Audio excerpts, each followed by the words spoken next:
Hi అండి, welcome to Sandhya kitchen. ఇవాళ వచ్చేసి మష్రూమ్ కర్రీ అయితే చేస్తున్నానండి. సింపుల్గా చపాతీలోకి చాలా బాగుంటుంది, రైస్లో కూడా బాగుంటుంది. అయితే నేను మష్రూమ్స్ ఇలాగ ఒక బాక్స్ అయితే తీసుకొచ్చాను. ఇప్పుడు ఒక గిన్నెలోకి వేసుకొని ఇందులోకి కొంచెం వేడి నీళ్ళు వేసుకున్నాము. వేడి నీళ్ళు వేసుకొని బాగా కడిగేసుకోవాలి. స్పూన్తో ఇలా కడిగేసుకున్నామంటే నీట్గా ఉంటాయి, మట్టి అంతా పోతుంది, పైన జిగురు అనేది కూడా లేకుండా ఉంటుంది. చూసారు కదా, నీట్గా ఉన్నాయి. ఇవి ఒక ప్లేట్లోకి తీసుకొని మళ్ళీ ఒకసారి వేడి నీళ్ళతో కడిగేసుకున్నాము. ఇదిగోనండి, ఇలాగ మష్రూమ్ అయితే కట్ చేసుకొని పక్కన పెట్టేసుకున్నాము. ఇప్పుడు గ్యాస్ ఆన్ చేసుకొని ఒక కడాయి పెట్టుకున్నాము. ఇందులోకి ఈ ఆయిల్ గెరటితో 2 గెరటల దాకా ఆయిల్ వేసుకున్నాము. ఆయిల్ వేడైన తర్వాత 4 లవంగాలు, యాలకులు, మిరియాలు, దాల్చిన చెక్క వేసుకున్నాము. 1/2 స్పూన్ మిరియాలు వేసుకున్నాము. బిర్యానీ ఆకు కూడా వేసుకొని కొంచెం వేయించుకున్న తర్వాత 2 పెద్ద సైజు ఉల్లిపాయలు చిన్న ముక్కలుగా కట్ చేసుకొని వేసుకున్నాము. ఒక 3 టమాటాలు కూడా చిన్న ముక్కలుగా కట్ చేసుకొని వేసుకున్నాము. 1 స్పూను అల్లం వెల్లుల్లి పేస్ట్ వేసుకొని ఇదంతా పచ్చివాసన పోయేలాగా సిమ్లో పెట్టి బాగా వేయించుకోవాలి. లేదా బాగా వేయించుకోకపోతే పచ్చివాసన వస్తూ ఉంటుంది అల్లం. ఇలాగా సిమ్లో పెట్టి మూత పెట్టి బాగా వేయించుకున్నాము. మధ్య మధ్యలో కలుపుకుంటూ ఉండాలి, లేదా అడుగు పడుతుంది. ఇవి కొంచెం మగ్గిన తర్వాత ఇందులోకి మనము రుచికి తగ్గట్టు సాల్ట్ వేసుకున్నాము. కొద్దిగా పసుపు వేసుకున్నాము. 1 స్పూను కారం వేసుకున్నాము. కారానికి తగ్గట్టు వేసుకోవాలి. 1 స్పూను ధనియాల పొడి వేసుకున్నాము.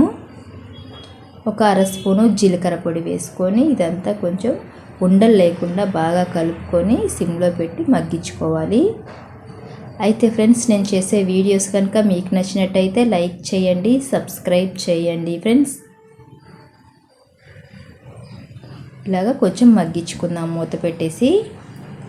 ఇదిగోనండి, ఇలా మగ్గిపోయింది కదా, ఇదంతా ఒకసారి కలుపుకుందాము. ఇలాగ కలుపుకున్న తర్వాత మష్రూమ్స్ మనం కట్ చేసుకున్నవి ఉన్నాయి కదా, ఇందులోకి వేసుకున్నాము. ఇందులోకి వేసుకొని ఇదంతా ఒకసారి అయితే కలిపేసుకున్నాము. ఇదంతా సిమ్లో చేసుకోవాలి, హైలో పెట్టామంటే మాడిపోతుంది. ఇప్పుడు ఇందులోకి ఒక 1/4 గ్లాస్ దాకా నీళ్లు వేసుకొని ఇదంతా కలిపేసుకొని ఉడికించుకోవాలి. మూత పెట్టేసి ఇదంతా కలిపేసుకొని ఉడికించేసుకున్నాము.